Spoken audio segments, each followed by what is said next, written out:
Hello my dear students, good morning to all of you. मैं हूं R K. गिरी, आपका mathematics गुरु। Guys, पिछले lecture में हमने एप्लीकेशन ऑफ डेरिवेटिव का एक नया chapter increasing and decreasing function शुरू किया था, जिसमें हम लोगों ने इंक्रीजिंग फंक्शन के बारे में अध्ययन कर लिया था और उसकी दो सब category strictly increasing and non decreasing function के बारे में पढ़ा था। गाइस, आज के लेक्चर में हम लोग डिक्रीजिंग फंक्शन और उसकी सब categories strictly decreasing and non increasing function के बारे में पढ़ेंगे। ओके, तो चलिए बिना विलंब किए हुए आज का लेक्चर शुरू करते हैं। सो गाइस, आज हम लोग पढ़ेंगे डिक्रीजिंग फंक्शन।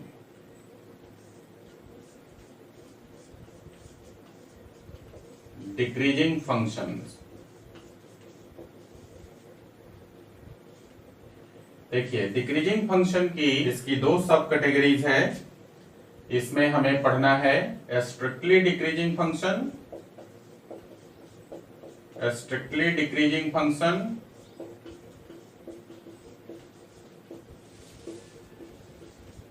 एंड दूसरी है non increasing function, non increasing function. Okay, तो चलिए वन बाय वन करके इन दोनों को हम लोग समझते हैं। तो सबसे पहले हम लोग देखते हैं strictly decreasing function. Strictly decreasing function क्या है? स्ट्रिक्टली डिक्रीजिंग, देखिए, अ function f(x) is said to be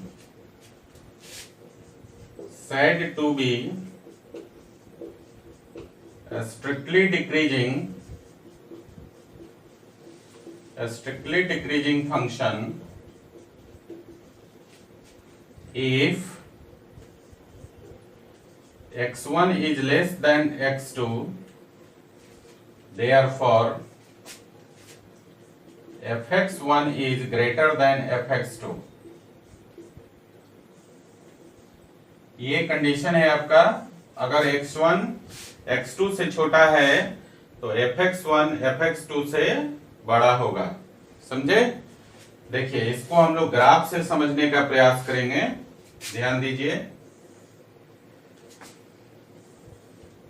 मान लीजिए हमारे पास एक फंक्शन है fx, ये आपका फंक्शन है fx, और इसके डोमेन में मान लीजिए कि हमारे पास दो पॉइंट ले लिया x1 एंड x2।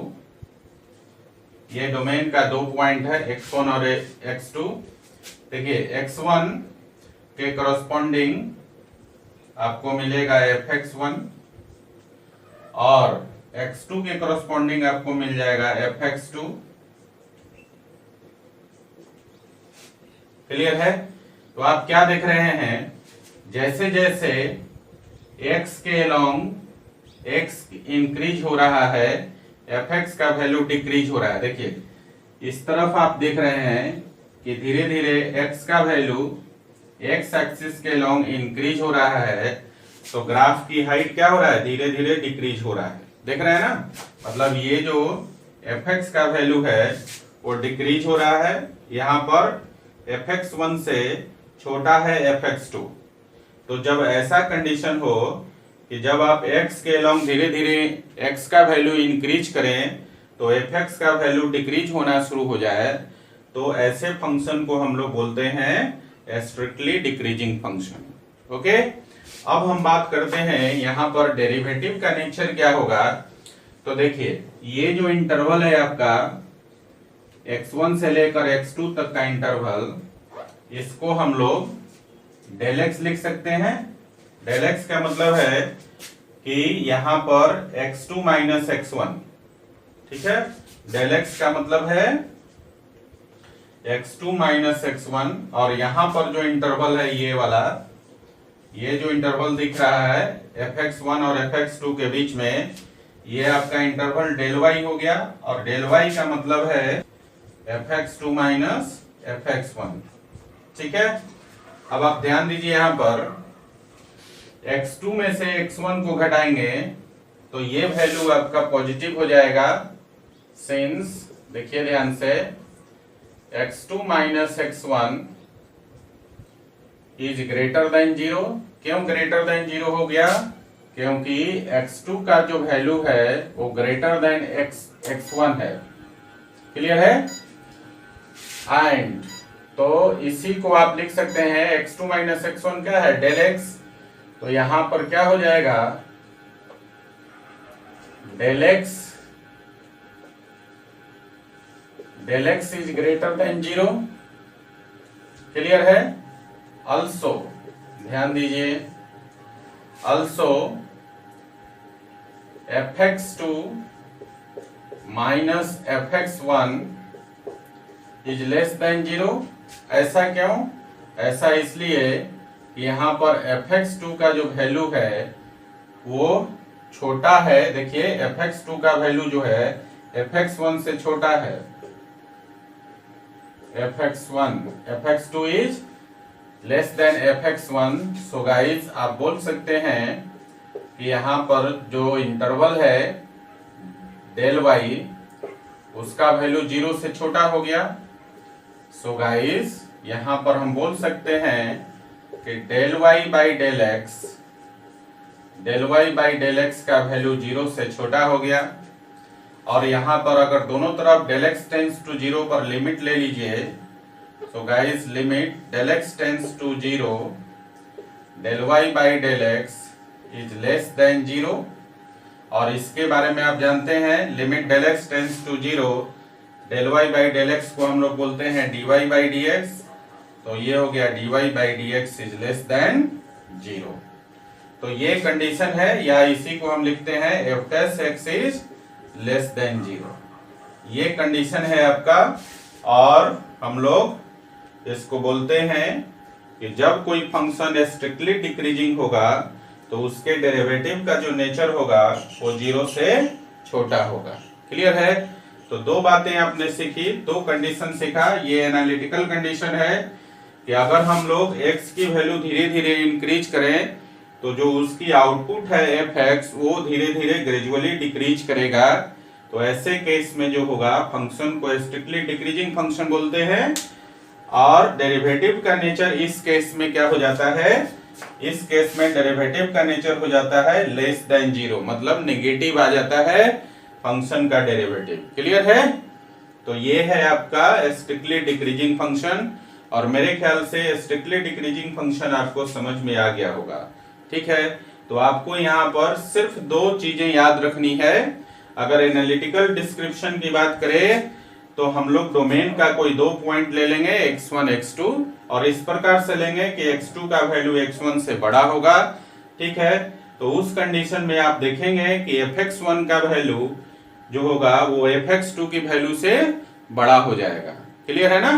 यहाँ पर x2 जो है x1 से बड़ा है, बट आप देख रहे हैं fx1 का वैल्यू जो है fx2 से बड़ा है।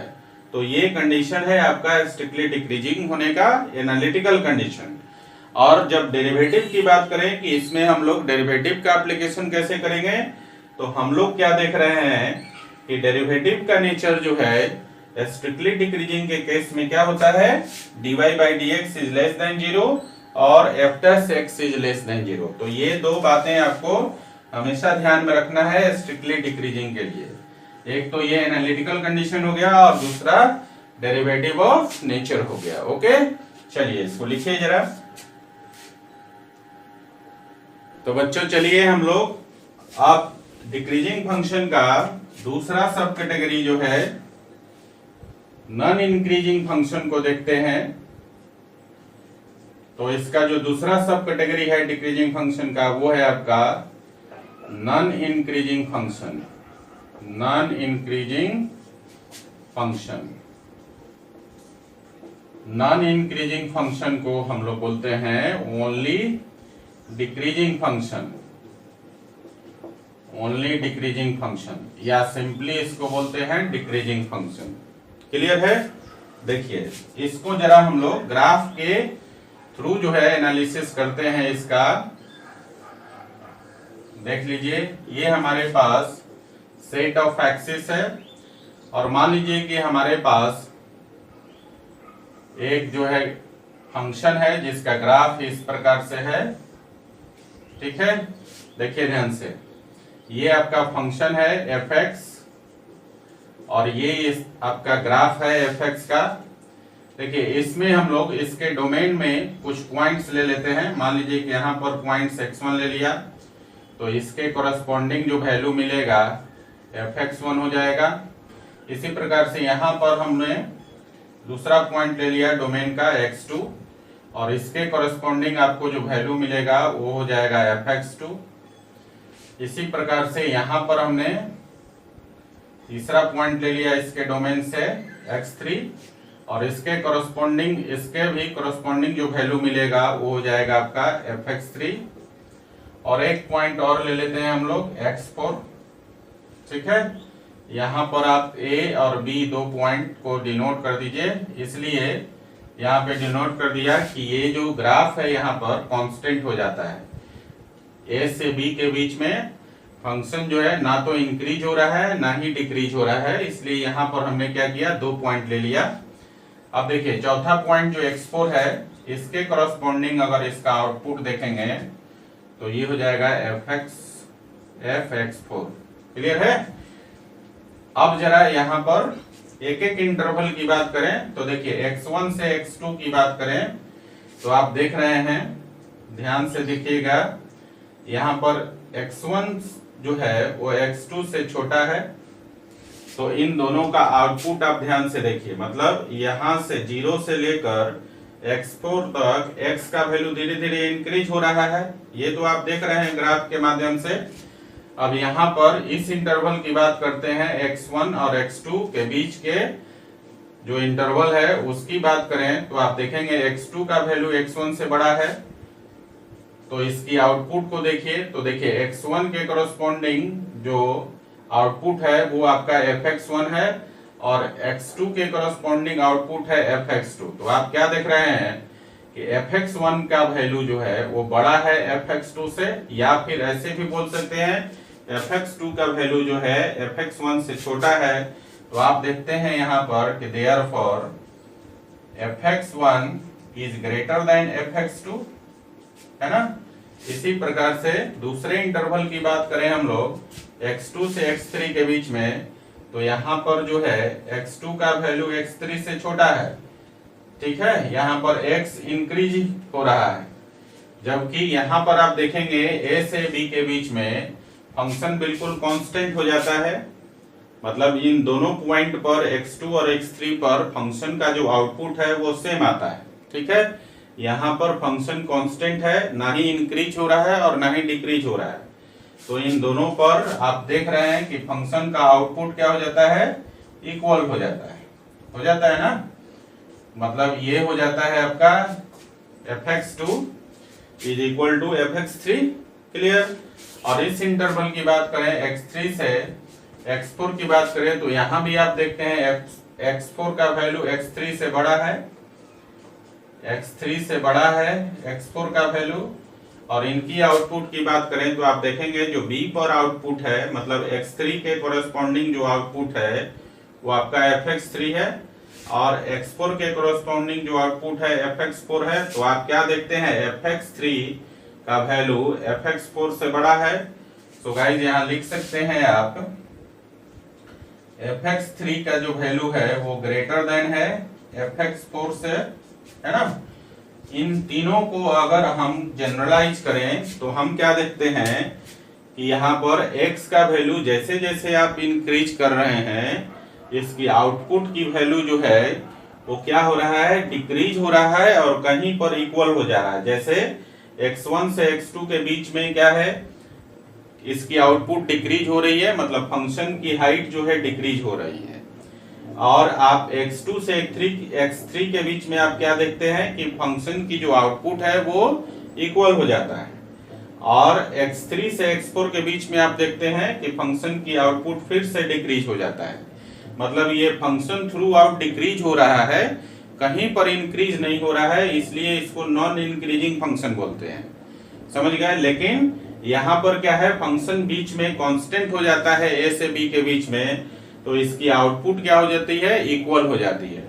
तो इन तीनों कंडीशन को अगर हम लोग क्या करें, अगर हम लोग इनको कंबाइन करें तो हमारे पास एक रिजल्ट आएगा, और हम बोल सकते हैं ऐसा कि a function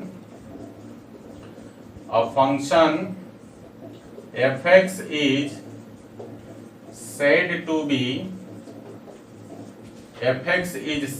be non-increasing or only decreasing, यहाँ ब्रैकेट में लिख दीजिए, और only decreasing if x1 is less than x2, therefore fx1 is greater than or equal to fx2, है ना। ऐसा हम लोग इसके लिखते हैं कि फंक्शन जो है बीच में क्या होता है, कांस्टेंट हो जाता है, जहां पर उसकी आउटपुट इक्वल हो जाती है, ठीक है ना, और फिर से ये डिक्रीज करने लगता है। क्लियर है?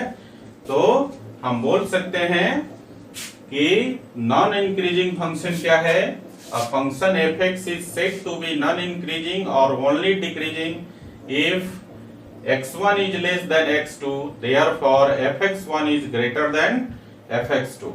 बच्चों यहाँ पर ये मत कहना कि यहाँ भी आपने लिखा है, यहाँ पर fx1 is greater than fx2 है, और यहाँ पर आपने लिख दिया greater than or equal to fx2। तो ये जो कंडीशन 3 है, यहाँ पर मैंने आपको दिखाने की कोशिश की है हर इंटरवल में फंक्शन की आउटपुट किस प्रकार से होती है। और जब ये आउटपुट दिखाने के बाद हमने क्या किया कि इन तीनों को कंबाइन कर दिया, तो आपके पास एक कंडीशन डेवलप हुआ, वो ये है कि x1 is less than x2 है, तो fx1 का वैल्यू ग्रेटर देन और इक्वल टू fx2 है, ठीक है ना। यहाँ इक्वल टू साइन ये शो कर रहा है, fx1 और fx2 जहां पर इक्वल हो जाएगा वहां पर ये बात स्पष्ट हो जाती है कि फंक्शन उस इंटरवल में क्या हो रहा है, ना तो इंक्रीज हो रहा है ना डिक्रीज हो रहा है, मतलब फंक्शन उस इंटरवल में कांस्टेंट हो जाता है, समझे। और जहां पर fx1 का वैल्यू fx2 से बड़ा दिख रहा है, वहां पर फंक्शन ग्रेजुअली डिक्रीज हो रहा है, समझे ना। चलिए, तो ये था आपका नॉन इंक्रीजिंग फंक्शन का डेफिनेशन और ओनली डिक्रीजिंग फंक्शन का डेफिनेशन। अब हम बात करते हैं कि इस केस में डेरिवेटिव का नेचर कैसा होगा। तो देखिए, इस केस में डेरिवेटिव का जो नेचर होगा, आप ध्यान दीजिएगा, जहां पर जो है आउटपुट इसकी ग्रेजुअली डिक्रीज हो रही है, वहां पर आप देखेंगे कि dy बाई dx का वैल्यू 0 से छोटा हो जाएगा, समझे। और जहां पर फंक्शन कांस्टेंट हो जाता है, वहां पर आप देखेंगे कि dy बाई dx का जो वैल्यू है वो 0 हो जाएगा, ठीक है ना। और फिर से देखिए, यहां से b से ऑनवर्ड, b से आगे फिर से ये ग्रेजुअली डिक्रीज होने लगा, तो dy बाई dx का वैल्यू फिर से लेस देन 0 हो जाएगा। तो आप इन तीनों कंडीशन को फिर से कंबाइन करेंगे तो आपको क्या मिलेगा, dy बाई dx का वैल्यू लेस देन और इक्वल टू 0 हो जाएगा, ठीक है। अब जरा ध्यान दीजिए, यहाँ पर शॉर्टकट में समझने का प्रयास कीजिए। अगर हम इसको मान लें डेल x, तो यहाँ पर डेल x का वैल्यू क्या हो जाएगा, x2 माइनस x1 हो जाएगा, और x2 माइनस x1 क्या हो जाएगा, ग्रेटर देन 0।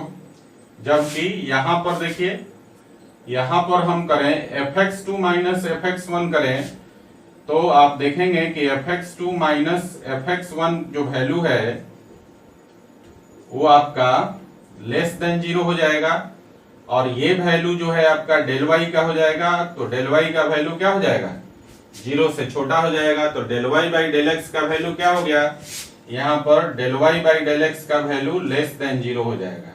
और जब इसको दोनों तरफ लिमिट ले लेंगे तो ये dy बाई dx का वैल्यू 0 से छोटा हो जाएगा। और ये सेम कैलकुलेशन जो है, ये जो सेम कैलकुलेशन है b से ऑनवर्ड भी होगा, और यहाँ बिगिनिंग से a तक का कैलकुलेशन है, ठीक है ना। ये जो कैलकुलेशन हमने बताया आपको, वो बिगिनिंग से a तक एंड b से ऑनवर्ड आगे की तरफ, का कैलकुलेशन है। इन दोनों रीजन में जो है हमेशा dy बाई डी एक्स का वैल्यू 0 से छोटा हो जाएगा। क्लियर है?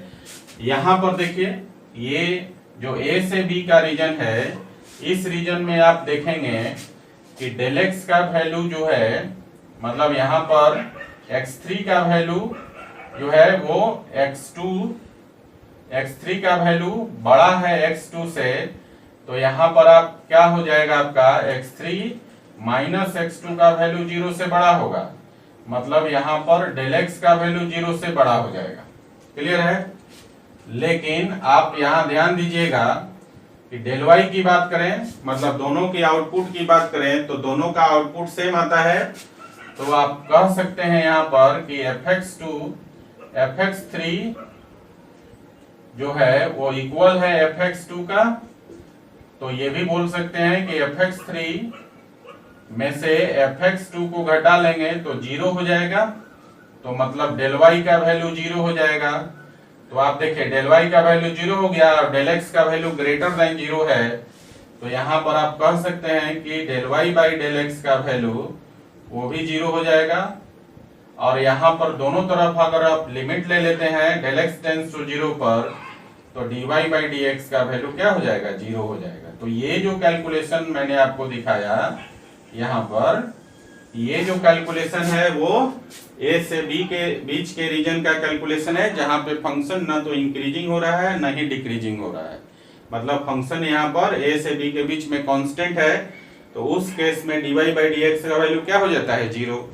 सो गाइस, हम लोग नॉन इंक्रीजिंग और ओनली डिक्रीजिंग के केस में बोल सकते हैं कि नेचर ऑफ डेरिवेटिव जो होगा, नेचर ऑफ डेरिवेटिव जो हो जाएगा वो आपका नेचर ऑफ डेरिवेटिव हो जाएगा dy बाई डी एक्स का वैल्यू जो होगा लेस देन इक्वल टू 0 हो जाएगा। यहाँ देखिए बिगिनिंग से a तक जो डेरिवेटिव का नेचर है वो लेस देन 0 है, और फिर b से ऑनवर्ड भी हमने बताया कि डेरिवेटिव का नेचर लेस देन 0 है, जबकि a से b के बीच में डेरिवेटिव का नेचर इक्वल टू 0 हो जाता है। तो इनको हम कंबाइन कर लेते हैं, तो डेरिवेटिव का नेचर क्या हो जाएगा, dy by d x is less than equal to 0, और इसी को हम बोल सकते हैं f dash x is less than equal to 0। Clear है? तो आपको समझ में आ गया नॉन इंक्रीजिंग फंक्शन क्या है, या इसी को हम लोग ओनली डिक्रीजिंग फंक्शन बोलते हैं। क्लियर हुआ? इस केस में डेरिवेटिव का नेचर क्या होता है, लेस देन और इक्वल टू 0। क्लियर हो गया गाइस? चलिए इसको लिख लीजिए जरा। तो गाइज अभी तक हमने सीखा मोनोटोनिक फंक्शन क्या है। मोनोटोनिक फंक्शन का दो कैटेगरी, इंक्रीजिंग फंक्शन और डिक्रीजिंग फंक्शन क्या है। इंक्रीजिंग फंक्शन और डिक्रीजिंग फंक्शन के भी दो कैटेगरी, स्ट्रिक्टली इंक्रीजिंग और नॉन डिक्रीजिंग फंक्शन, और दूसरा स्ट्रिक्टली डिक्रीजिंग और नॉन इंक्रीजिंग फंक्शन है ना। और इनका कंडीशन भी हमने देखा, तो एक बार जो है रिकैप कर लेते हैं पूरा कॉन्सेप्ट अभी तक जो हमने पढ़ा। तो पहले हम लोग यहाँ देखिए, पहले हम लोग डिक्रीजिंग फंक्शन के लिए कर लेते हैं।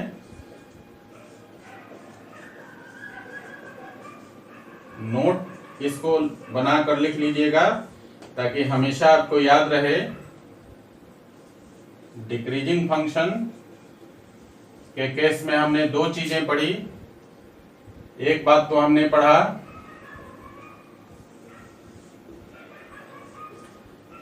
पहला strictly decreasing function, strictly decreasing function, और स्ट्रिक्टली डिक्रीजिंग फंक्शन के केस में हमने दो कंडीशन देखा। If x1 is less than x2 therefore fx1 is greater then fx2, ये कंडीशन था। और दूसरा कंडीशन हमने डेरिवेटिव ऑफ नेचर पढ़ा कि dy बाई डी एक्स का जो वैल्यू है वो आपका लेस देन 0 होगा, या इसी को हम लोग f dash x is less than 0 कहते हैं। स्ट्रिक्टली डिक्रीजिंग का केस था। इसी प्रकार आपका जो है इसका जो दूसरा कैटेगरी होता है नॉन इंक्रीजिंग, नॉन इंक्रीजिंग, और इसी को हम लोग बोलते हैं ओनली डिक्रीजिंग। ओनली डिक्रीजिंग जो है ओनली डिक्रीजिंग फंक्शन। इस कंडीशन में हमने क्या पढ़ा, इस कंडीशन में भी दो केस पढ़ा हमने। पहला केस था कि if x1 is less than x2 therefore fx1 is greater than equal to fx2। और दूसरा डेरिवेटिव ऑफ नेचर हमने क्या पढ़ा, डेरिवेटिव ऑफ नेचर हमने पढ़ा कि dy बाई dx का जो वैल्यू था वो आपका लेस देन इक्वल टू 0, और इसी को हम लोग बोलते हैं f dash x is less than equal to 0। समझे ना। तो ये था आपका डिक्रीजिंग फंक्शन के लिए। और इससे पहले हमने पढ़ा था इंक्रीजिंग फंक्शन का केस। ये आपको एक मैप है, माइंड मैप, जो आपके दिमाग में सेट रहेगा। ठीक है, सीखने के लिए हम लोग पूरा एनालिसिस करते हैं, लेकिन जब प्रॉब्लम बनाने की बात है और कंसेप्ट रिवीजन की बात है तो उसको हम लोग काफी सॉर्ट आउट कर देते हैं ताकि दिमाग में सेट हो जाए। ठीक है ना। इंक्रीजिंग फंक्शन के केस में हमने पढ़ा था, इसकी भी दो कैटेगरी पढ़ा था, स्ट्रिक्टली इंक्रीजिंग और नॉन डिक्रीजिंग फंक्शन। देखिए, strictly increasing, strictly increasing function के लिए हमने दो कंडीशंस पढ़े थे। और पहला कंडीशन था इसमें, if x1 is less than x2 therefore fx1 is less than fx2। पढ़ा था ना। और दूसरा कंडीशन इसका पढ़ा था कि इस केस में, स्ट्रिक्टली इंक्रीजिंग के केस में, डेरिवेटिव ऑफ नेचर जो था dy बाई dx का वैल्यू ग्रेटर देन 0 या f dash x is greater than 0। Clear है। अब देखिए जरा, इसका दूसरा जो कैटेगरी है वो होता है non decreasing function. Non decreasing function, non decreasing, या इसको बोलते हैं only increasing, only increasing function. ठीक है। और इस केस में हमने भी दो कंडीशन पढ़ा था। पहला कंडीशन था if x1 is less than x2, if x1 is less than x2 therefore fx1 is greater than equal to fx2, sorry, fx1 is less than equal to fx2। और दूसरा कंडीशन नॉन डिक्रीजिंग के case में पढ़ा था कि जो derivative का nature है dy बाई dx वो always greater than equal to 0 होगा, या फिर f डैश x का value greater than equal to 0 होगा। तो ये था अभी तक जो हमने सीखा था, वो था पूरा माइंड मैप। और ये किसका पार्ट था बच्चों, ये था आपका मोनोटोनिक फंक्शन। मोनोटोनिक फंक्शंस का केस था। मोनोटोनिक फंक्शन का दो पार्ट, इंक्रीजिंग फंक्शन और डिक्रीजिंग फंक्शन। इंक्रीजिंग फंक्शन के भी दो पार्ट, स्ट्रिक्टली इंक्रीजिंग फंक्शन और नॉन डिक्रीजिंग और only increasing function.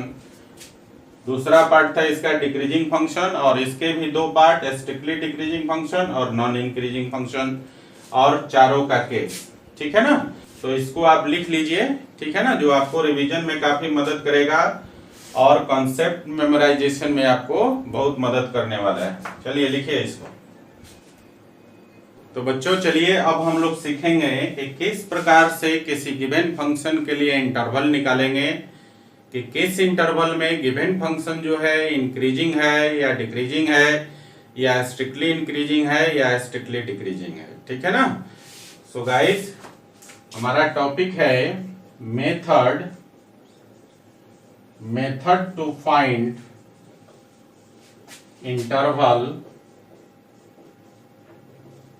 interval for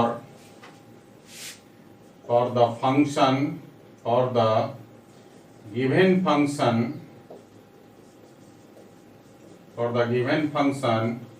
is to be increasing increasing और डिक्रीजिंग।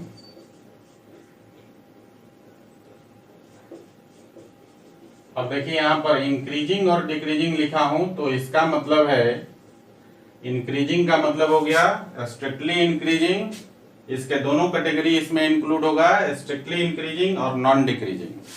और यहाँ पे डिक्रीजिंग लिखा है मैंने, तो डिक्रीजिंग का मतलब है कि इसकी भी दोनों कैटेगरी इसमें शामिल है, स्ट्रिक्टली डिक्रीजिंग और नॉन इंक्रीजिंग। क्लियर है ना? तो क्या मेथड है, कैसे हम लोग इंटरवल फाइंड आउट करेंगे कि किस इंटरवल में फंक्शन स्ट्रिक्टली इंक्रीजिंग है, स्ट्रिक्टली डिक्रीजिंग है, नॉन इंक्रीजिंग है, नॉन डिक्रीजिंग है, ये कैसे हम लोग जानेंगे कि कौन सा इंटरवल होगा उसके लिए। ठीक है, तो देखिए रूल के अनुसार, रूल्स नंबर 1 है राइट द गिवन फंक्शन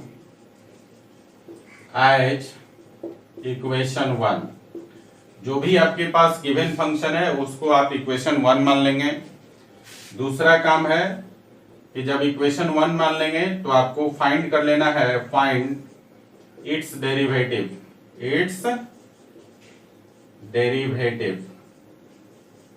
इसका डेरिवेटिव निकाल लेंगे ब्रैकेट में, that is F dash x, या फिर इसी को हम बोलते हैं dy बाई डी एक्स का वैल्यू निकाल लेंगे। मतलब अगर आपके पास फंक्शन fx है तो उसका डेरिवेटिव निकाल लेना है f डैश x।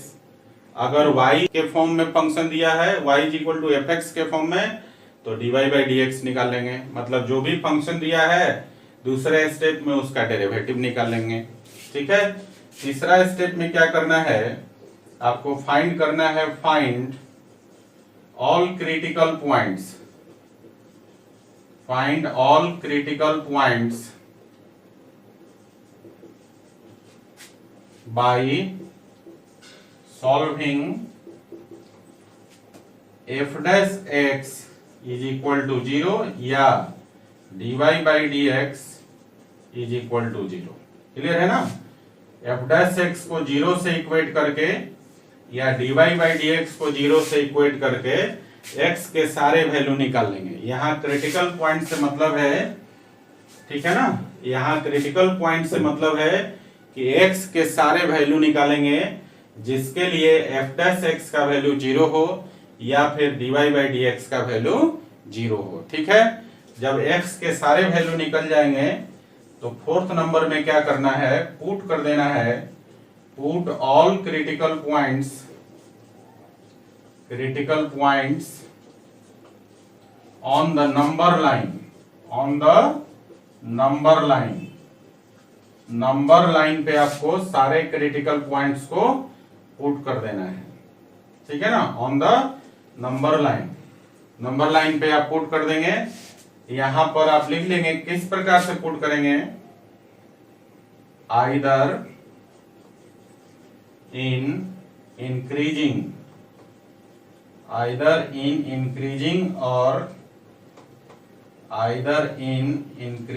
और decreasing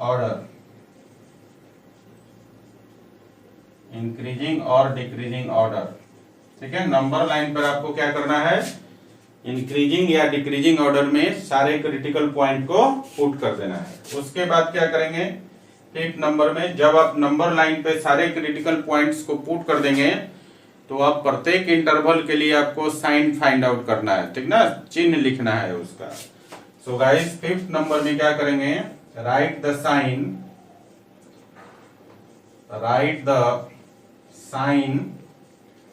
for each interval,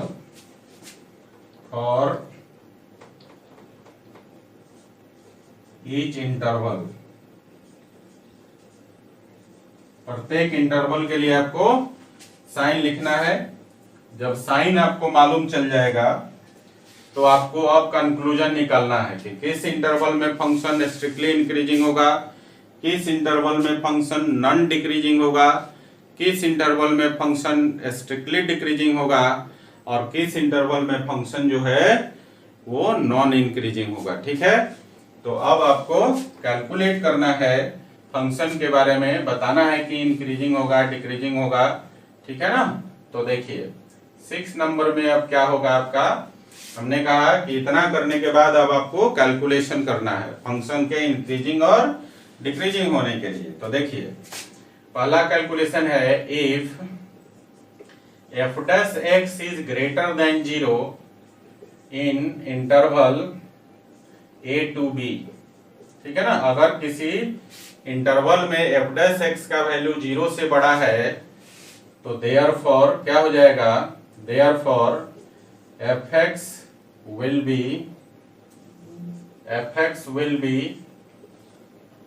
strictly increasing। Clear है, बात समझ में आई। अगर कोई इंटरवल है ए बी और जिसमें f डैश x का वैल्यू 0 से बड़ा है तो उस इंटरवल में फंक्शन क्या होगा, स्ट्रिक्टली इंक्रीजिंग होगा।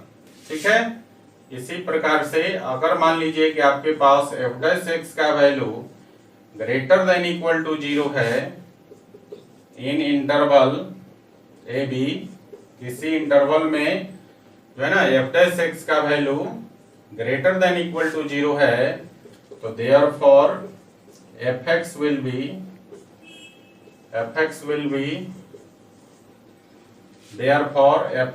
be यहां पर क्लोज इंटरवल लिख दीजिए, therefore fx will be non decreasing function.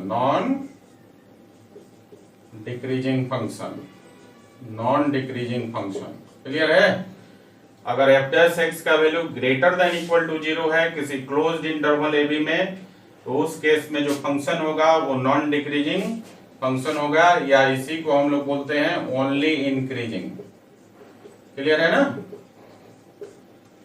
चलिए अगला पॉइंट जो है 8th नंबर, if f dash x is less than 0 in open interval a b, therefore fx will be a strictly decreasing function।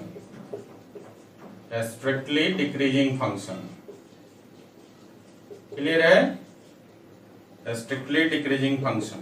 ठीक है, अगर मान लीजिए कि आपके पास कोई इंटरवल है ओपन इंटरवल ए बी जिसमें इसका डेरिवेटिव क्या है, लेस देन 0 है, तो उस केस में जो फंक्शन है fx वो आपका स्ट्रिक्टली डिक्रीजिंग फंक्शन हो जाएगा। Clear guys. चलिए नेक्स्ट है आपका 9th number, if f dash x is less than equal to 0 in a closed interval AB, किसी closed interval AB में f dash x का value less than or equal to 0 है, तो therefore fx will be non-increasing function। fx will be non-increasing function।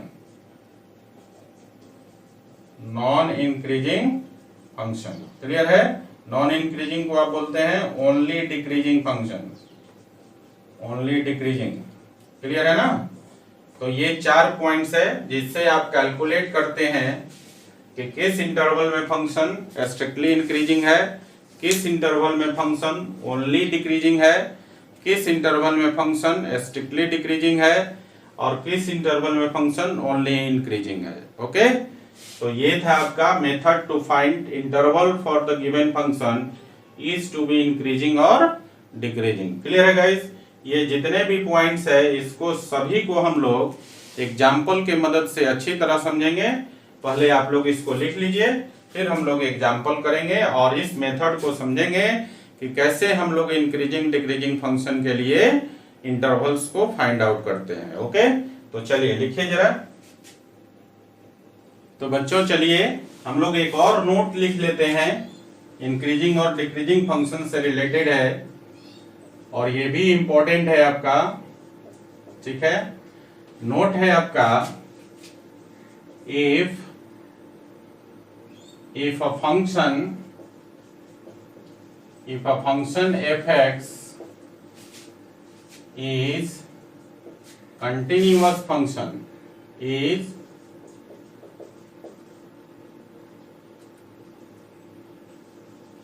if a function fx is continuous function in closed interval ab, and differentiable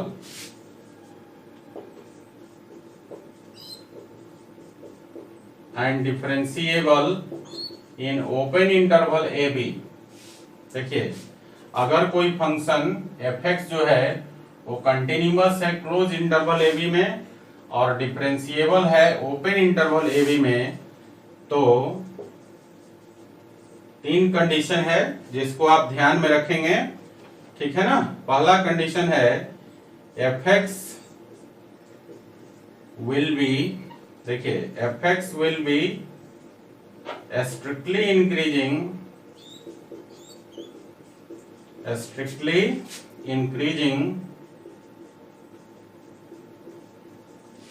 if f dash x is greater than 0 in open interval a b। अगर open interval a b में f dash x का value मतलब function के derivative का value greater than 0 हो जाए तो function को हम लोग बोलते हैं स्ट्रिक्टली इंक्रीजिंग। ओके, दूसरा केस है आपके पास दूसरा केस है आपका f(x) will be strictly decreasing।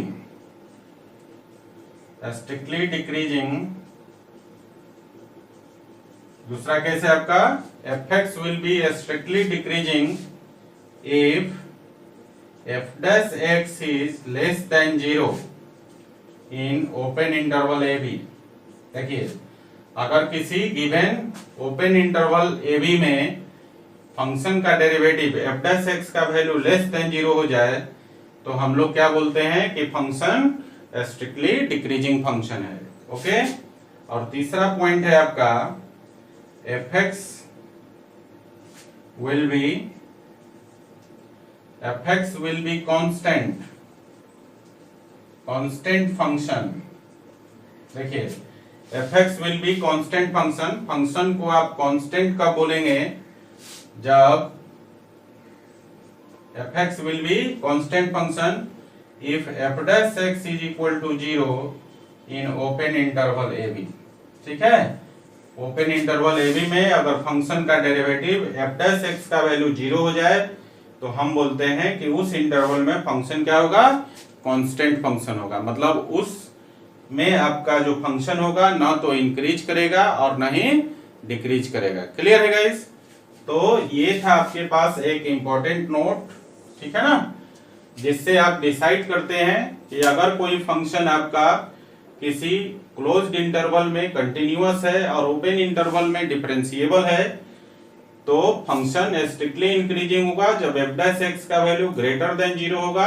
Open interval a b में फंक्शन जो है स्ट्रिक्टली डिक्रीजिंग होगा जब f dash x का वैल्यू लेस देन 0 होगा ओपन इंटरवल ए बी में, और फंक्शन जो है कांस्टेंट होगा ओपन इंटरवल ए बी में। क्लियर है?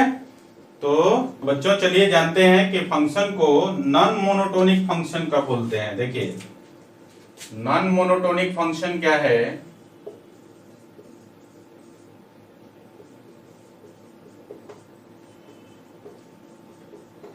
नॉन मोनोटोनिक फंक्शन क्या है। देखिए मोनोटोनिक फंक्शन में आपने क्या देखा था, या function f(x) is said to be monotonic function if it is either increasing or decreasing। यही ना, कि या तो फंक्शन इंक्रीजिंग हो या फंक्शन डिक्रीजिंग हो तो आप उसको बोलते थे मोनोटोनिक फंक्शन। लेकिन नॉन मोनोटोनिक में क्या है, ठीक उसका उल्टा, अगर कोई फंक्शन ना ही इंक्रीज करे और ना ही डिक्रीज करे तो ऐसे फंक्शन को हम लोग क्या बोलते हैं, नॉन मोनोटोनिक फंक्शन। ठीक है, तो इसका डेफिनेशन लिख लेंगे, the function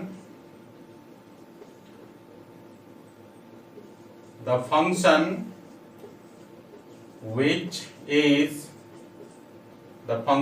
is neither increasing nor decreasing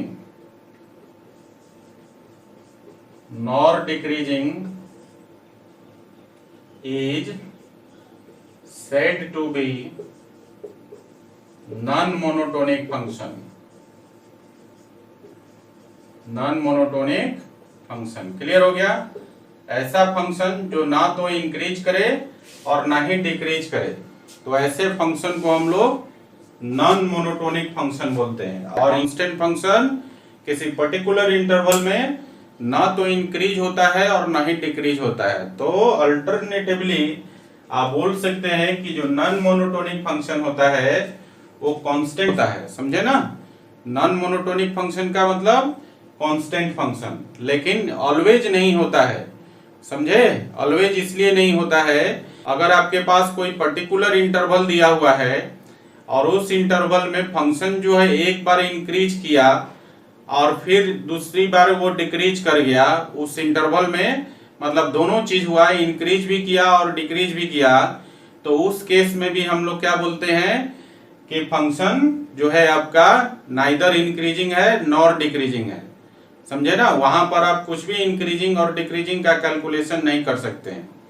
एक बार फिर से मेरी बात को ध्यान से समझिए।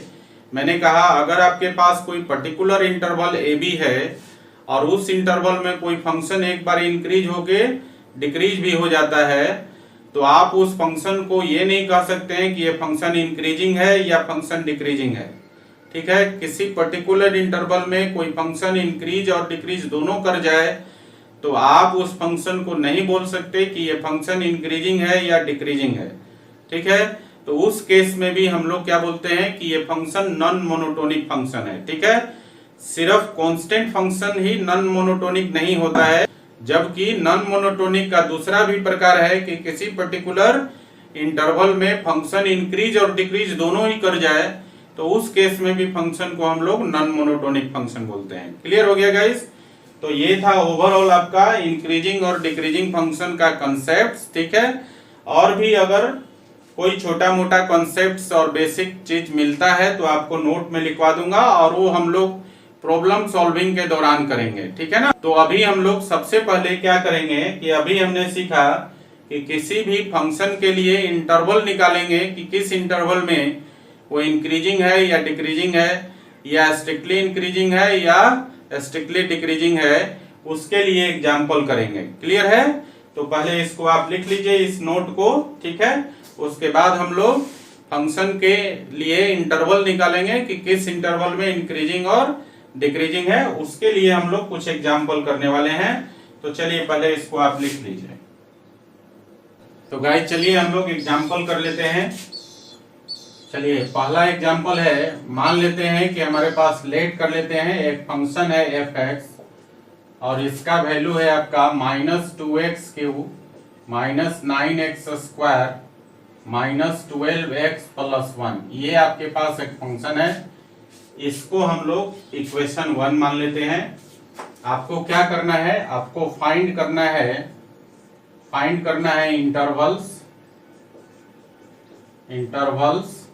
फॉर, और पहला है फाइंड करना है फॉर इंक्रीजिंग फंक्शन,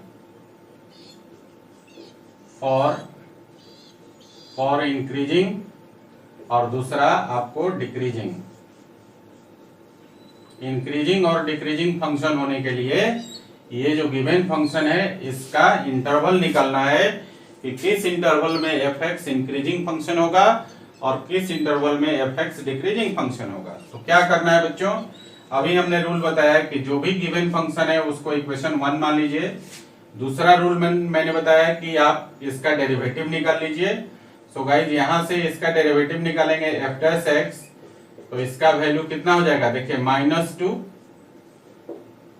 तो आपका कांस्टेंट है, और x³ का हो जाएगा डेरिवेटिव 3x² -9, यहाँ भी कांस्टेंट है, और x² का डेरिवेटिव हो जाएगा 2x और -12, और x का डेरिवेटिव हो गया 1 और +1 का डेरिवेटिव हो गया 0। तो f डैश x का वैल्यू क्या हो जाएगा, देखिए ध्यान से, ये हो जाएगा -6x² और माइनस हो गया 18x और माइनस हो गया 12। क्लियर है। तो ये आपका जो निकला, ये जो गिवन फंक्शन था एफ एक्स, उसका डेरिवेटिव निकल गया। तीसरा पॉइंट में, तीसरे रूल में मैंने कहा था कि find all the critical points by solving f dash x is equal to 0, ठीक है। तो एफ डैश एक्स को 0 से इक्वेट करके जब सॉल्व कर देंगे तो सारे क्रिटिकल पॉइंट्स मिल जाएगा, मतलब एक्स का सारा वैल्यू मिल जाएगा। ठीक है, सो नाउ क्या करेंगे, now solving f dash x is equal to 0। क्या करना है, एफ डैश एक्स को 0 से इक्वेट करके सॉल्व कर देना है। सो गाइस इसको लिख सकते हैं, एफ डैश एक्स का वैल्यू है -6x² -18x और -12 इज इक्वल टू 0। यहां से देखिए -6 कॉमन हो जाएगा आपका, तो ये हो जाएगा x² और माइनस माइनस प्लस हो गया 3x और +2 हो जाएगा इज इक्वल टू 0 और -6 को आप इस तरफ भेज देंगे तो ये हो जाएगा अब आपका x² + 3x + 2 is equal to 0। ये तीसरा इक्वेशन हो गया। और ये जो तीसरा इक्वेशन है क्वाड्रेटिक है, इसका फैक्टर कर लीजिए। तो इसको फैक्टर करेंगे तो हो जाएगा x - 2 into x - 1 is equal to 0। इसको फैक्टर कर सकते हैं आप आसानी से, ठीक ना। अब मैं यहाँ पे डिटेल फैक्टराइजेशन मेथड यूज नहीं कर रहा हूँ, मैंने डायरेक्टली कर दिया। देखिए x में x से गुना करेंगे तो हो जाएगा x² और -2x है ना, -2x और फिर हो जाएगा आपका -x, ये आपका +2 हो जाएगा, x + 2 और x + 1 तो +2x और फिर +x 3x हो जाएगा और 2 में 1 से गुना करेंगे तो 2 हो जाएगा। तो x² + 3x + 2 is equal to 0 का फैक्टर हो जाएगा x + 2 into x + 1 is equal to 0। ठीक है, यहाँ से प्रत्येक फैक्टर 0 के बराबर हो जाएगा, x + 2 इज इक्वल टू 0 और फिर x + 1 इज इक्वल टू 0। तो गाइज x का वैल्यू यहाँ से जो मिलेगा वो हो जाएगा x is equal to -2, x is equal to -2 और दूसरा वैल्यू जो मिलेगा x इज इक्वल टू -1। तो ये 2 पॉइंट मिल गया, इसी को हम लोग क्रिटिकल पॉइंट्स बोलते हैं। By solving f dash x is equal to 0 find all the value of x, these are known as critical points. Okay, तो ये आपका क्रिटिकल पॉइंट्स हो गया। अब क्या करना है, चौथा रूल मैंने बताया था कि जो क्रिटिकल पॉइंट्स आया उसको नंबर लाइन पर असेंडिंग और डिसेंडिंग ऑर्डर में आप अरेंज कर दीजिए, लिख दीजिए। तो एक नंबर लाइन ले लेते हैं हम लोग, ठीक है। और यहाँ देखिए -2 और -1 को असेंडिंग ऑर्डर में लिखेंगे तो ये हो गया -2 और -1, इधर हो गया +∞ और इधर हो गया -∞। यहाँ पुट कर दिया हमने, ठीक है ना, इन क्रिटिकल पॉइंट्स को नंबर लाइन पे। उसके बाद मैंने अगला जो स्टेप बताया था कि अब आपको यहाँ पर आपको 3 इंटरवल है, ठीक है, -1 से ∞, -2 से -1 और -∞ से -2। ये जो 3 इंटरवल है, अब आपको इन तीनों इंटरवल में क्या करना है, साइन को फाइंड आउट करना, मतलब इनका इस इंटरवल का साइन आपको ज्ञात करना है। ठीक है, साइन ज्ञात करने के लिए हम लोग क्या करेंगे, जो एफ डैश एक्स का वैल्यू आया है, ठीक है ना, ये क्रिटिकल पॉइंट्स किसके लिए निकाला था हमने, एफ डैश एक्स को 0 से सॉल्व करके निकाला था। तो हमें साइन किसका लिखना है, यहाँ पर इंटरवल का साइन लिखना है और उसको हम लोग कहां से चेक करेंगे, एफ डैश एक्स से चेक करेंगे। ठीक है ना, तो देखिए जरा, अगर हम लोग -1 से कोई भी वैल्यू एक बड़ा ले लेते हैं, -1 से बड़ा कोई वैल्यू ले लेंगे तो -1 से इंफिनिटी के बीच का साइन आपको मालूम चल जाएगा। तो देखिए -1 से बड़ा क्या हो सकता है, 0, और x का वैल्यू अगर 0 इधर डाल दें हम लोग एफ डैश एक्स में, तो इसका वैल्यू क्या हो जाएगा, -6x² 0 हो गया और -18x भी 0 हो जाएगा, तो बचेगा सिर्फ -12। तो -12 क्या है, नेगेटिव। तो -1 से बड़ा वैल्यू अगर हम लोग एफ डैश एक्स में डाला 0, तो आपका एफ डैश एक्स का वैल्यू -12 आया जो कि नेगेटिव है। तो -1 से इंफिनिटी के बीच में जो साइन हो जाएगा इस इंटरवल का, वो हो जाएगा नेगेटिव। क्लियर है। अब हम लोग देखिए -2 से -1 के बीच का कोई वैल्यू ले लेते हैं, ठीक है, -2 से -1 के बीच का कोई वैल्यू ले लेते हैं, तो आपको -2 से -1 का जो इंटरवल है उसका साइन मालूम हो जाएगा। और उसी प्रकार से -∞ से -2 के बीच का, मतलब -2 से कोई छोटा वैल्यू अगर ले लें, ठीक है, और उसको हम लोग f' में वैल्यू डाल दें, तो यहाँ से -∞ से -2 के इंटरवल का साइन मालूम चल जाएगा। दूसरा, मैंने आप लोगों को बेबी कर्व मेथड पढ़ाया था और उसमें मैंने बताया था कि अगर क्रिटिकल पॉइंट जो है ऑड टाइम हो तो साइन क्या होता है, अल्टरनेट हो जाता है, ठीक है, और अगर क्रिटिकल पॉइंट आपका इवेंट टाइम है तो साइन क्या रहता है, सेम रहता है, आगे और पीछे वाला इंटरवल दोनों में सेम ही रहता है, ठीक है ना। तो यहाँ पर आप देखेंगे कि x, ये जो x इज इक्वल टू -1 आया है, ये सिर्फ एक टाइम है, सिंगल टाइम है, तो ऑड टाइम है आपका क्रिटिकल पॉइंट -1, तो इसके पीछे वाला इंटरवल में और आगे वाला इंटरवल में साइन क्या हो जाएगा, अल्टरनेट हो जाएगा। तो आगे वाला में नेगेटिव साइन है तो पीछे वाला में पॉजिटिव साइन हो जाएगा।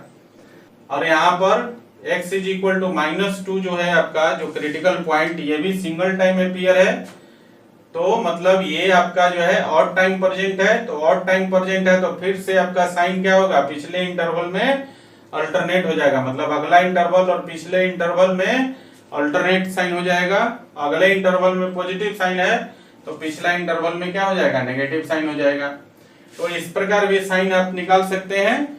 एक इंटरवल में सबसे राइट मोस्ट इंटरवल का साइन फाइंड आउट कर लीजिए, उसके बाद बेबी कर्व मेथड का यूज करते हुए पीछे के इंटरवल में आप साइन पुट कर दीजिए।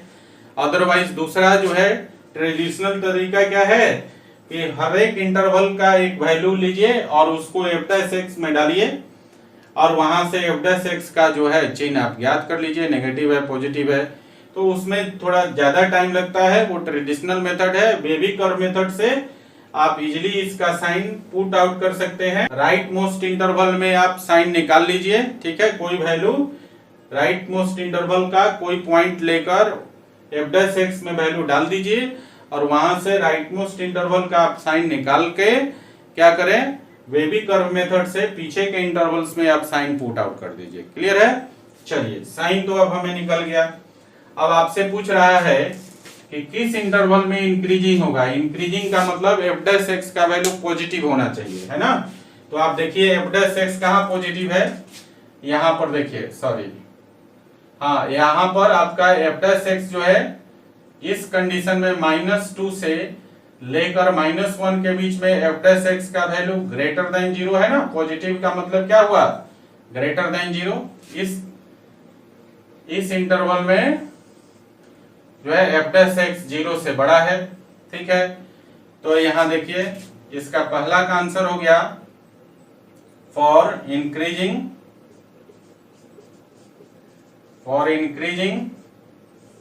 क्या हो जाएगा, इंटरवल हो जाएगा, x बिलोंग करेगा कहां से कहां तक, क्लोज इंटरवल -2 से -1 तक, ठीक है।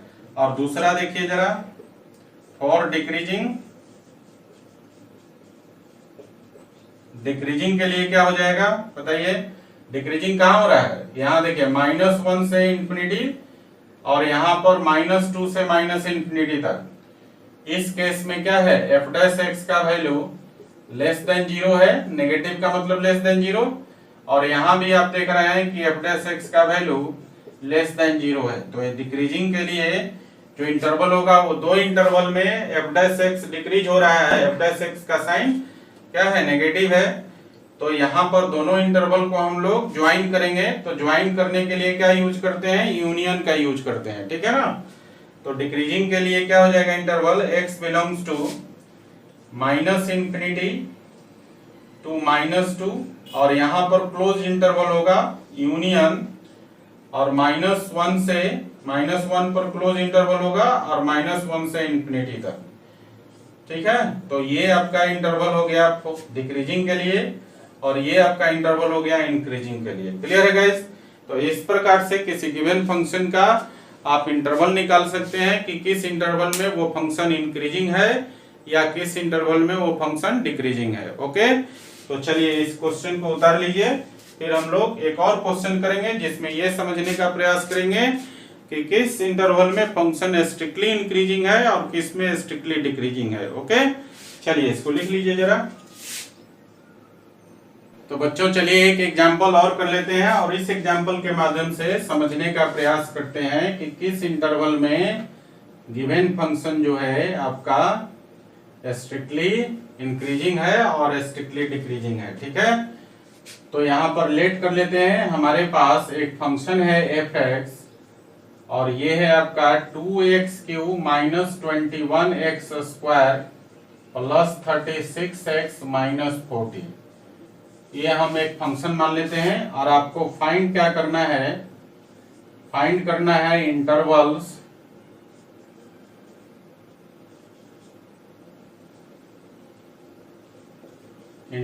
फाइंड करना है फॉर स्ट्रिक्टली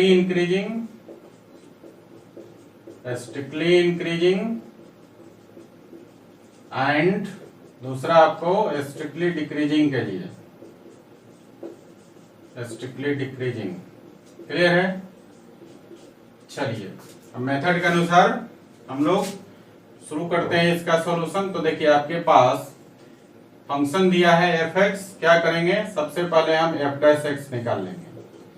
तो एफ डैश एक्स क्या हो जाएगा, 2 कांस्टेंट है, x³ का हो गया 3x² माइनस 21 और x² का हो गया आपका 2x और प्लस हो गया 36 और इंटू x का हो गया 1 और माइनस 40 कांस्टेंट है तो इसका हो गया डेरिवेटिव 0। सो गाइज यहाँ पर देखिए एफ डैश एक्स का वैल्यू अब क्या हो गया आपका 6x² और माइनस 42, 21 2 जा 42, 42x और प्लस 36, ठीक है। ये आपका दूसरा हो गया। अब हम लोग को क्या करना है, एफ डैश एक्स को 0 से इक्वेट करके सॉल्व करना है। नाउ क्या लिखेंगे और सारे क्रिटिकल पॉइंट्स निकाल लेने हैं। F dash x is equal to 0 करके सॉल्व करेंगे तो सारा क्रिटिकल पॉइंट्स मिल जाएगा। नाउ सॉल्विंग लिखेंगे हम लोग, now solving f dash x is equal to 0, f dash x is equal to 0 करके सॉल्व कर लेते हैं। तो देखिए यहाँ पर ध्यान दीजिए एफ डैश एक्स का वैल्यू है 6x² minus 42x plus 36 is equal to 0।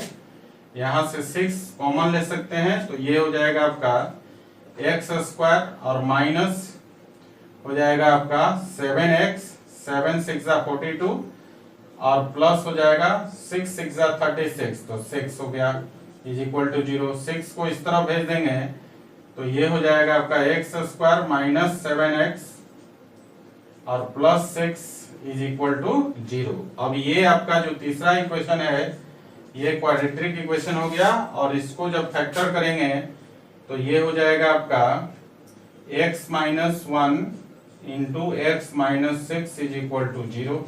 देखिए x में x से गुना करेंगे तो x² हो गया और माइनस x और माइनस 6 करेंगे तो माइनस 7x हो जाएगा और माइनस 1 में माइनस 6 से गुना करेंगे तो प्लस 6 हो जाएगा। तो x² माइनस 7x प्लस 6 का जो फैक्टर हो जाएगा वो हो जाएगा आपका x minus 1 into x minus 6 is equal to 0।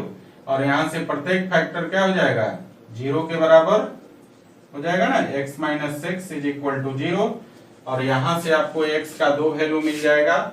Therefore x is equal to मिल गया 1 और x का वैल्यू मिल गया आपका 6, ये 2 वैल्यू मिल गया। ये आपके 2 क्रिटिकल पॉइंट्स हैं। क्लियर है? इनको नंबर लाइन पे पुट कर दीजिए। तो ये नंबर लाइन है माइनस इंफिनिटी से लेकर प्लस इंफिनिटी तक। ये दोनों क्रिटिकल पॉइंट को असेंडिंग ऑर्डर में लिख दीजिए, 1 से 1 और 6 असेंडिंग ऑर्डर में हो गया। अब हम लोग को क्या करना है, यहाँ पर 3 इंटरवल्स है, ठीक है ना, 6 to इंफिनिटी, 1 to 6 और माइनस इंफिनिटी टू 1, 3 इंटरवल है। इन तीनों में साइन आपको पुट करना है। तो देखिए क्या करेंगे, 6 से बड़ा कोई वैल्यू ले लीजिए, ठीक है ना, 6 से बड़ा कोई वैल्यू ले लीजिए, राइट मोस्ट इंटरवल का साइन निकाल लेते हैं। तो मान लीजिए कि 6 से बड़ा 7 ले लेते हैं या आप 10 ले लीजिए, कैलकुलेशन आसान हो जाएगा, ठीक है ना। 6 से बड़ा हम एक वैल्यू ले लिया 10, x का वैल्यू 10 ले लिया और 10 को हम लोग f डैश x में पुट करेंगे। तो देखिए 10 का स्क्वायर करेंगे तो हो जाएगा 100 और 100 इंटू 6 करेंगे तो ये हो जाएगा आपका 600 माइनस यहाँ 10 ले लेंगे तो 420 हो गया, 42 में 10 से गुना करेंगे तो 420 हो जाएगा और प्लस 36 तो कितना हो गया, देखिए 636, इसको जोड़ देंगे और -420, तो यहाँ से घटा लीजिए 420, तो 6 में से 0 6 हो गया, 3 में से 2 घटेगा तो 1 हो जाएगा, और 6 में से 4 घटाएंगे तो 2 हो जाएगा, 216 आ गया, है ना। और 216 क्या है, ग्रेटर देन 0 है।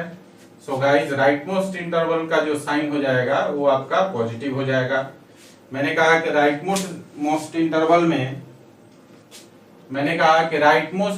में जब साइन आपका पॉजिटिव आ गया, चाहे कोई भी साइन आ गया, पॉजिटिव चाहे नेगेटिव, राइट मोस्ट इंटरवल में जब आप साइन निकाल लेते हैं तो वेवी कर्व मेथड से आप क्या करेंगे, पीछे के इंटरवल में साइन पुट कर सकते हैं। तो देखिए 6 और 1 ये दोनों जो है ऑड टाइम एपियर है, तो क्या होगा 6 पर भी साइन क्या होगा, अल्टरनेट हो जाएगा पिछले इंटरवल में, और यहाँ 1 पर भी पिछले इंटरवल में साइन क्या हो जाएगा, अल्टरनेट हो जाएगा। तो आप ध्यान दीजिए, यहाँ राइट मोस्ट इंटरवल में पॉजिटिव साइन है और 6 ऑड टाइम एपियर है, तो इसके पीछे वाला इंटरवल में साइन अल्टरनेट हो गया तो नेगेटिव हो जाएगा। और फिर से 1 जो है आपका ऑड टाइम एपियर है, तो पिछला इंटरवल में फिर से साइन अल्टरनेट हो जाएगा तो पॉजिटिव हो जाएगा। ठीक है, तो ये आपका साइन हो गया प्रत्येक इंटरवल के लिए। अब आप देखिए कि किस में पॉजिटिव हो रहा है, तो देखिए यहाँ पर फंक्शन जो है 6 से इंफिनिटी तक पॉजिटिव है, और फिर 1 से लेकर 6 तक जो फंक्शन है वो नेगेटिव है, और फिर 1 से इधर -इंफिनिटी तक फंक्शन क्या हो रहा है, पॉजिटिव हो जा रहा है। तो आपका 6 से इंफिनिटी तक क्या है, फंक्शन आपका स्ट्रिक्टली इंक्रीजिंग है, और इधर -इंफिनिटी से जो 1 तक है वो फंक्शन आपका स्ट्रिक्टली इंक्रीजिंग है, जबकि यहाँ पर 1 से लेकर 6 तक फंक्शन क्या है, स्ट्रिक्टली डिक्रीजिंग है। ठीक है ना, तो ये इंटरवल हो गया। तो देखिए यहाँ पर 6 से इंफिनिटी तक f' का वैल्यू क्या है, ग्रेटर देन 0, इंक्रीजिंग है तो, और यहाँ भी f' का वैल्यू क्या हो जाएगा, -इंफिनिटी से 1 के बीच में ग्रेटर देन 0, और यहाँ पर क्या हो जाएगा वैल्यू आपका, f' का वैल्यू लेस देन 0, नेगेटिव है तो। क्लियर है ना। तो यहाँ पर देखिए पहला क्या है आपका इंटरवल निकालना था स्ट्रिक्टली इंक्रीजिंग के लिए, तो यहाँ लिखिए फॉर स्ट्रिक्टली इंक्रीजिंग के लिए इंटरवल क्या हो जाएगा, x बिलोंग करेगा कहां से कहां तक, यहाँ देखिए ओपन इंटरवल 6 से लेकर इंफिनिटी तक, पहले इधर वाला लेफ्ट साइड वाला लिख लेते हैं, x बिलोंग करेगा आपका -इंफिनिटी से लेकर 1 तक, और यूनियन हो जाएगा किसमें, यूनियन हो जाएगा किसके साथ, 6 से लेकर इंफिनिटी तक। अब यहाँ पर इस इंटरवल में स्ट्रिक्टली इंक्रीजिंग है, लेकिन यहाँ पर हम लोग एक और चीज अप्लाई करने वाले हैं। एक नोट पढ़ाया था आपको कि अगर फंक्शन आपका कंटिन्यूअस फंक्शन है किसी क्लोज इंटरवल में और डिफरेंशिएबल है उसी ओपन इंटरवल में, तो फंक्शन जो है उस क्लोज इंटरवल में भी स्ट्रिक्टली इंक्रीजिंग होता है। ठीक है ना, मतलब ये हो गया गाइस, यहाँ पर जो फंक्शन है ये पॉलिनोमियल फंक्शन है, और जितने भी पॉलिनोमियल फंक्शन होते हैं वो सब के सब कंटिन्यूअस फंक्शन होते हैं। ठीक है ना, अभी आपको इस बात को ध्यान में सिर्फ रखना है कि जितने भी पॉलिनोमियल फंक्शन है वो सब के सब कंटिन्यूअस होते हैं। तो जिस इंटरवल में कंटिन्यूअस होता है उसी इंटरवल में वो डिफरेंशिएबल भी होता है, समझे ना। इसको एक नोट जैसा ही आप याद रखिएगा, जब हम लोग कंटिन्यूटी और डिफरेंशिएबिलिटी पढ़ेंगे तो वहां पर समझेंगे हम लोग। ठीक है, तो अभी आपको सिर्फ माइंड में ये सेट करके रखना है कि कोई भी पॉलिनोमियल फंक्शन है वो ऑलवेज कंटिन्यूअस होता है। ठीक है ना, किसी भी रियल वैल्यू के लिए, तो उसी इंटरवल में वो डिफरेंशिएबल भी होता है। क्लियर है। तो यहाँ पर चूंकि ये पॉलिनोमियल फंक्शन है तो ये क्या होगा, किसी भी रियल वैल्यू के लिए कंटिन्यूअस होगा। ओके गाइस, तो यहाँ पर हम एक बात और भी ये कहना चाह रहे थे कि जब ये कंटिन्यूअस फंक्शन है तो ये जो होगा x belongs to -infinity to close interval 1 union close interval 6 to infinity, इस इंटरवल में भी स्ट्रिक्टली इंक्रीजिंग होगा। समझ गए ना, ओपन इंटरवल में तो होगा ही, यहाँ पर 1 और 6 के पास क्लोज इंटरवल भी कर देंगे तो भी स्ट्रिक्टली इंक्रीजिंग होगा। ओके, चलिए आगे बढ़ते हैं हम लोग। दूसरा है फॉर स्ट्रिक्टली डिक्रीजिंग के लिए, देखिए स्ट्रिक्टली डिक्रीजिंग के लिए देखिए, स्ट्रिक्टली डिक्रीजिंग कहां पर हो रहा है, एफ डैश एक्स का वैल्यू लेस देन 0 कहां हो रहा है, 1 से 6 तक। तो आप लिख सकते हैं स्ट्रिक्टली डिक्रीजिंग का इंटरवल हो जाएगा x बिलोंग्स टू 1 to 6। और चूंकि fx क्या है, पॉलिनोमियल फंक्शन है और ये कंटिन्यूअस है, तो आप ये भी बोल सकते हैं कि x जो है बिलोंग करेगा क्लोज्ड इंटरवल 1 से 6 में भी ये स्ट्रिक्टली डिक्रीज करेगा, समझे ना। 1 से ओपन इंटरवल 1 से 6 में तो स्ट्रिक्टली डिक्रीज करेगा ही करेगा, चूंकि कंटिन्यूअस है इसलिए आपका क्लोज इंटरवल 1 to 6 में भी fx क्या होगा, स्ट्रिक्टली डिक्रीज करेगा। ओके, तो ये था आपका स्ट्रिक्टली इंक्रीजिंग और स्ट्रिक्टली डिक्रीजिंग के लिए किसी गिवन फंक्शन का इंटरवल निकालना। और इसके पहले जो एग्जांपल हमने पढ़ा उसमें ओनली इंक्रीजिंग और ओनली डिक्रीजिंग के लिए हमने किसी गिवन फंक्शन का इंटरवल निकाला था। सो गाइज, अब आप लोग जो है एक्सरसाइज 6.2 को अटेम्प्ट कर सकते हैं, ठीक है। टोटल क्वेश्चन आप अटेम्प्ट कर सकते हैं, लेकिन उससे पहले आप क्या करेंगे कि जो 2 लेक्चर हमने पढ़ाया, पिछला लेक्चर और आज का लेक्चर, इसको आप अच्छी तरह से रिवीजन कर लीजिए। एक्चुअली में इंक्रीजिंग और डिक्रीजिंग फंक्शन क्या है और इसके कितने प्रकार हैं, ठीक है, और उन सबका कंडीशन क्या है, ठीक है ना। और उसके बाद आप एक्सरसाइज 6.2 आप अटेम्प्ट कीजिए। जितने भी डाउट क्वेश्चन है आज शाम तक आप मुझे सेंड कर दीजिए। नेक्स्ट लेक्चर में हम लोग 6.2 करने वाले हैं, ठीक है ना। तो जो आपका डाउट क्वेश्चन होगा उसको उस लेक्चर में शामिल कर लिया जाएगा। ओके गाइस, तो चलिए इस क्वेश्चन को लिख लीजिए, फिर मिलेंगे हम लोग नेक्स्ट लेक्चर में। ओके, चलिए लिखिए।